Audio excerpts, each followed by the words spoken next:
Gələn il üçün yaşayış minimumu ölkə üzrə 300 manat olacaq.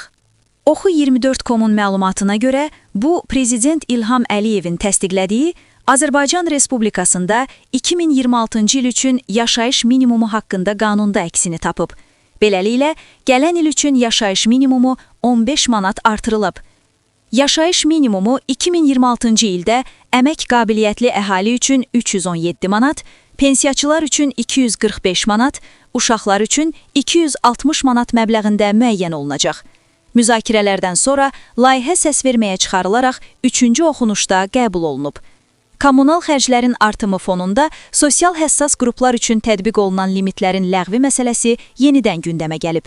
Maraqlıdır, sosial həssas qruplar üçün kommunal limitlərin ləğvi mümkün ola bilərmi? Mövzu ilə bağlı kommunal xidmətlər üzrə ekspert Nüsrət Qasımov konkret.az açıqlamasında qeyd edib ki, bu qərarın verilməsi birbaşa Prezidentin səlahiyyətinə daxildir. Bu məsələ Prezidentin səlahiyyətindədir. Əvvəlcədən nəsə demək mümkün deyil. Ola bilər ki, amnistiya kimi sosial həssas qruplara kommunal xidmətlərdə də güzəştlər tətbiq olunsun. Yenə də qeyd edirəm, bu Prezidentin qərarından asılıdır.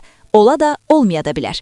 Ekspertin sözlərinə görə, belə bir addım atılacağı təqdirdə sosial həssas təbəqələrin kommunal xərclərinin azalmasına və onların maddi yükünün yüngülləşdirilməsinə xidmət edə bilər. Hazırda isə məsələ ilə bağlı rəsmi qərar və ya konkret mexanizm açıqlanmayıb.